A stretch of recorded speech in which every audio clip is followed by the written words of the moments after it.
The thing that alarms me the most is just because I'm leaving Jackson, they think that I'm leaving African Americans. I don't know if you noticed or not, but I'm black.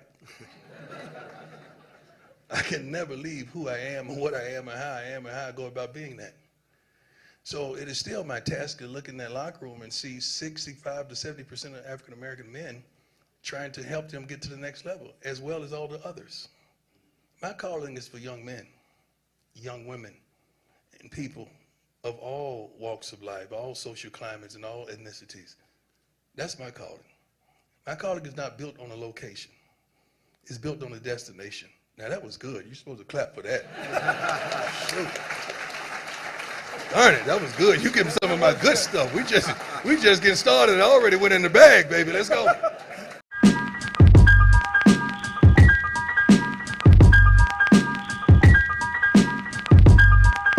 Yo, so that was Deion. He accepted the job today at Colorado. He did his press conference, and he addressed, a lot of people, a lot of black folks are not feeling Deion for what he did, leaving that school high and dry after 2-3 years. And I seen the video of him introducing himself to Colorado. And those kids didn't look that impressed to me. They didn't look that impressed. I don't know if they think of themselves, well, you was going to leave us after a year or two and go up somewhere else. I don't know. But they didn't look that impressed. He came out to the Tupac, All Eyes on Me. Here's the thing about Deion. And you go into a bigger school, more tougher competition, he's going to have to actually be a good coach and have some good coaches around him. You're going to have to win this team over with X's and O's and good coaching strategy. Culture ain't gonna just cut it.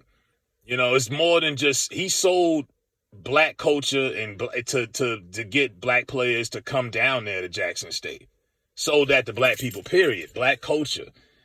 But it's gonna be a lot harder than just coming out to hip hop music and dancing. It's gonna be a lot more difficult to sell people on that. You know what I mean? You're gonna have to really earn your stripes and really prove that you can coach.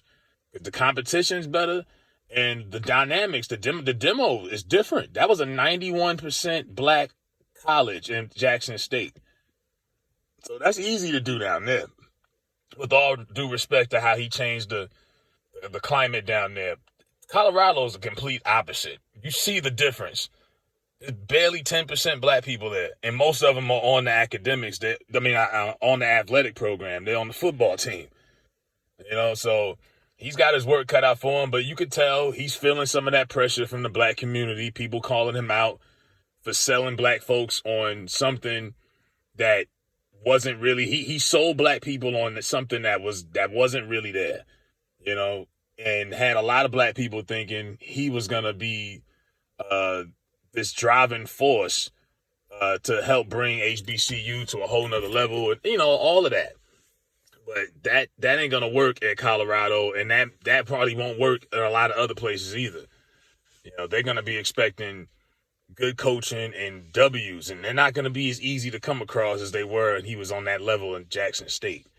But yeah, Deion knows he's got a lot of pressure on him, and like I say, black people have been giving it to these athletes lately, man. Charles Barkley, Shaq, and now Deion is being called out. Like, hey, man. You could have did something really special. And he said it when he made it. You can either get elevated or terminated. Not get that concept. You got to move up at some point. It just felt like he left prematurely. He could have at least waited for that one class to graduate first. He didn't even stay there that long. I think he should have did at least 5 years there and then made his move. But he decided to go. And he's saying it's not for a bag of money. It's just an opportunity. But a lot of people ain't trying to hear that. They ain't trying to hear that. But yeah, it's going to take a lot more than just selling these kids on you being cool and being the cool OG from back in the day at listening to rap music and all. You're going to have to really, really earn these kids' trust. And like I say, a lot of these white kids, some of these white kids, they probably ain't even familiar with some of the stuff Deion throwing at them. But it's going to be a different challenge, it just looks like, on the surface than it was when he was at Jackson. A lot of people ain't really feeling Deion right now for the way he left that program. But it's a business. It's cutthroat. And like I say, he comes from that competitive world where Deion Sanders, his whole career has been like an independent contractor. You know, he was one of the first players in the 90s that was in free agency mode back then. Now we see it all the time, but he went from the Falcons to the 49ers, won a Super Bowl, then went to the Cowboys, won a Super Bowl, then went to this team, that team. He's always been like this. He's for himself. You know, Prime is for himself first and foremost. Everybody else comes second. If you can't see that, I don't know. You know what I mean? I love Deion as a player, but that's just the truth. You know what I mean? Prime is going to put himself first. 21st in Prime, period. But I think he's got a big challenge ahead of himself. And, you know, we'll see come next season, what it's going to look like. But, yeah, that was Deion's presser for his arrival at Colorado. I don't know. You watch the video yourself and see that those kids didn't seem to be that, you know, moved by it. They was just sitting there like, okay, bro, we get it. But let me know what y'all think about Deion Sanders and this whole thing.